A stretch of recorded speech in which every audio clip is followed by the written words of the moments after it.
नमस्कार मैत्रिणींनो, दुधी भोपळा आरोग्यासाठी खूप चांगला असतो। दुधी भोपळा कुठल्या ना कुठल्या याच्यामध्ये आपण खाल्लाच गेला पाहिजे। आज आपण जराशी वेगळी रेसिपी बघणार आहोत, स्टफ दुधी। चला तर मग रेसिपीला सुरुवात करूयात। स्टफ दुधी बनवण्यासाठी मी अशा दुधी भोपळ्याच्या गोल चकत्या करून घेतलेल्या आहेत आणि त्याचा मधला भाग काढून घेतलेला आहे। त्याचप्रमाणे इथे मी पाणी उकळत ठेवलेलं आहे। त्या पाण्यामध्ये आपल्याला आता हे सगळे काप टाकून थोडेसे शिजवून घ्यायचे आहेत। मग अशा प्रकारे आपल्याला थोडेसे ते वाफवून घ्यायचे आहेत।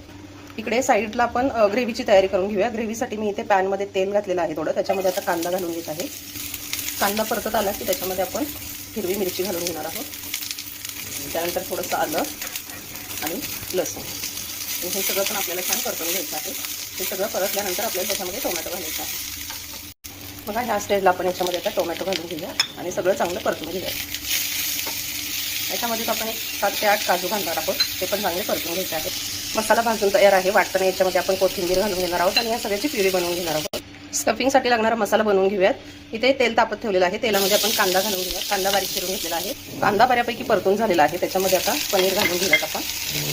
कांदा आणि पनीर परतून झाल्यानंतर इथे मी हिरवी मिरची आणि लसूण थोडंसं गरगरीत वाटून घेतलेलं आहे, ते वाटण घालूयात आणि चवीनुसार त्याच्यामध्ये मीठ घालून घ्यायचं आहे आपल्याला।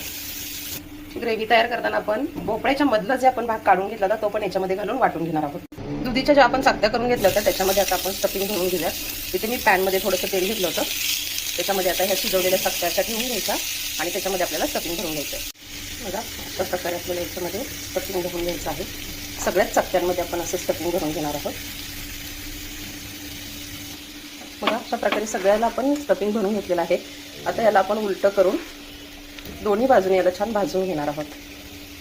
असं दोन्ही बाजूने स्टफ पनीर याला आपण फ्राय करून घेतलेला आहे। ग्रेव्ही तयार करायला ठेवलेली आहे। ग्रेव्ही तेलामध्ये घालून घेतली आणि त्याच्यामध्ये हळद घातलेली आहे। आपल्याला आता चवीनुसार याच्यामध्ये मीठ घालायचं आहे।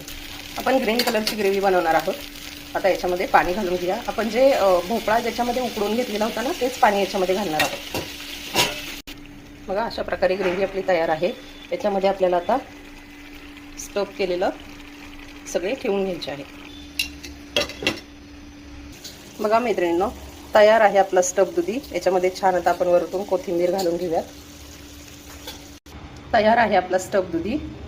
नक्की करून बघा। तुम्हाला रेसिपी कशी वाटते ते मला कमेंट करून सांगा। अशा छान छान रेसिपीज बघण्यासाठी माझ्या चॅनलला लाईक आणि सबस्क्राईब करा।